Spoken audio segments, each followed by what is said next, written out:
यही जानना चाह रही हूँ आपसे कि ये जो इस वक्त सूरत हाल है, जाहिर है कि बहुत ज़्यादा एक बहरान की सी कैफियत इस वक्त पाकिस्तान की मईशत रियासत उसके अंदर फंसी हुई है। आप थोड़ी देर पहले इंटरव्यू भी सुन रहे होंगे ख्वाजा आसिफ साहब का। हुकूमत के लिए भी मुश्किलात हैं, अपोजिशन के लिए भी मुश्किलात हैं, सारे मुल्क के लिए मुश्किलात हैं।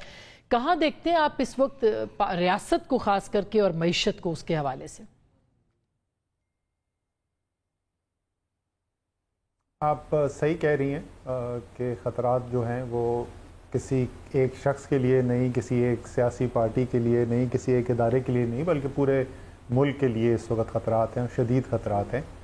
और सच्ची बात यह है कि जितनी बात मैंने सुनी, पूरा तो नहीं मैं सुन सका था, लेकिन जितनी बात मैंने सुनी अभी आपके इंटरव्यू में ख्वाजा आसिफ से, तो वो सुनने के बाद तो मेरी परेशानी में और इजाफा हो गया, क्योंकि वो जो बातें कर रहे हैं उससे कोई बेहतरी या किसी हल की तरफ तो हम नहीं जाने वाले।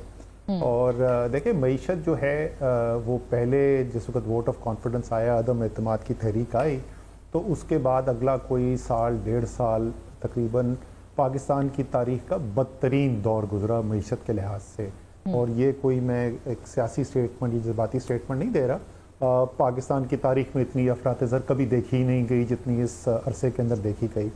और इसी तरीके से पाकिस्तान की तारीख में 75 साल में पहली दफ़ा हुआ कि मईशत में कोई जंग नहीं, कोई ज़लज़ला नहीं, कोई सैलाब नहीं, कोई आलमी आफत, कोई कोरोना जैसी नहीं, और मईशत सुकड़ गई। ये कभी 75 साल में पाकिस्तान में नहीं हुआ था। सो उस मुश्किल तरीन वक्त से थोड़ी बेहतरी आई है, लेकिन उस बेहतरी के ऊपर जिसको कहते हैं ना कि वो तलवार लटक रही है, और वो तलवार जो है मईशत के ऊपर जो लटक रही है वो सियासत की है। अगर आप सियासत के अंदर जो है वो एतमाद नहीं पैदा करेंगे, अगर उसके अंदर जो है आपको ठहराव नहीं नज़र आएगा, वहाँ पर आपको कोई बेहतरी नहीं नज़र आएगी, तो ये किसी वक्त भी मईशत के जो थोड़े बहुत आशारिये बेहतर हुए हैं उसमें दोबारा आपको तनज़ुली नज़र आ सकती है।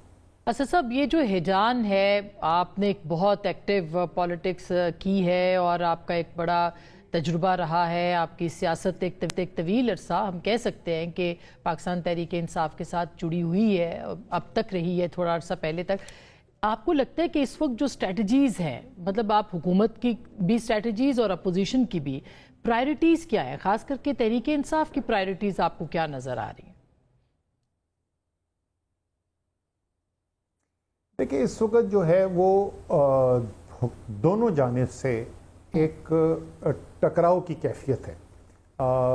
दोनों अपनी अपनी ताकत का इस्तेमाल करने की कोशिश कर रहे हैं, और ज़ाहिर है वो बिल्कुल मुख्तलिफ ताकतें हैं। एक तरफ हुकूमत के पास, रियासत के पास जो ताकत है वो एक मुख्तलिफ नौइयत की ताकत है, लेकिन इसी तरीके से ये आपको मानना पड़ेगा कि तहरीक इंसाफ के पास भी एक ताकत है, और वो क्या ताकत है? वो अवाम की ताकत है, वो वोट की ताकत है। और जो इस वक्त एक बुनियादी हिजान की जो वजह बनी हुई है, उसकी वजह भी ये है, ख्वाजा साहब अभी कह रहे थे कि अवाम के मुंतखब नुमाइंदे, अगर अवाम के मुंतखब नुमाइंदे हुकूमत चला रहे होते तो वो ये हिजान ना होता। फिर जितनी मर्जी तरीके इंसाफ तकरीरें करती रहती, जितनी मर्जी एहतजाज की कॉज देती रहती, उससे कोई मुल्क के अंदर हिजान नहीं पैदा होना था। वो हिजान पैदा इसलिए हो रहा है कि जो हुकूमत में बैठे हैं, जो इस वक्त असम्बली के अंदर बैठे हुए हैं, उनकी अवाम के अंदर जड़ें जो हैं वो कमज़ोर नज़र आती हैं। और इसको एक तरफ रियासत की पूरी ताकत, जो सारा जाहो जलाल होता है, वो तमाम ताकत जो और इख्तियार जो होता है रियासत का, एक तरफ वो, और लेकिन दूसरी तरफ कमज़ोरी कि आपके पास सियासी, जिसको अंग्रेज़ी में लेजिटिमेसी कहते हैं, या आपके पास वो मॉरल, वो अखलाकी जवाज़ ना हो फ़ैसले करने का, वहीं पे फंसे हुए हैं। और मेरे जिस बात से मैं तहरीक इंसाफ की स्ट्रैटेजी से इत्तफाक नहीं करता, और ये मैं आज नहीं कह रहा, मैं जब सेक्रेटरी जनरल तहरीक इंसाफ का था उस वक्त मेरे इंटरव्यूज उठा के देख लें, मैं उस वक्त भी कहता था सियासतदानों को आपस में बैठकर बातचीत कभी भी नहीं खत्म करनी चाहिए, हमेशा दरवाजे खुले रखने चाहिए। इसका मतलब ये नहीं है कि आप दूसरे के नुक्ता नज़र मान गए, इसका मतलब ये नहीं है कि आप मान गए कि दूसरे जो हैं वो बड़े अच्छे लोग हैं और उनमें और हम में कोई फ़र्क नहीं है। आप शदीद मुखालफत के बावजूद जो है सियासतदान आपस में बात ना करें और जमहूरियत चलती रहे, मेरी ज़ाती राय के अंदर, नाक़िस राय के अंदर ये मुमकिन नहीं है। तो अगर मैं तहरीक इंसाफ की हिकमत अमली की तरफ में देखूंगा तो उसमें ये एक तब्दीली की बिल्कुल ज़रूरत है। और मैं बार बार बोल चुका हूँ, जैसे मैंने खुद कहा, मेरे ख्याल में तकरीबन सारा पाकिस्तान ये इस बात से इत्तेफाक करता है कि 8 फरवरी के नताइज जो हैं वो नहीं रिफ्लेक्ट करते कि जो वोट पड़ा था। आप उनके साथ बतौर हुकूमत ना बैठें, लेकिन वो सियासी पार्टी तो है ना। उन्होंने शायद पिछली दफा की तरह पीडीएम ने पिछले इलेक्शन में 2018 में 2.25 करोड़ वोट लिए थे। 2.25 करोड़ नहीं वोट मिला होगा, 1.25 करोड़ मिला होगा, 75 लाख मिला होगा।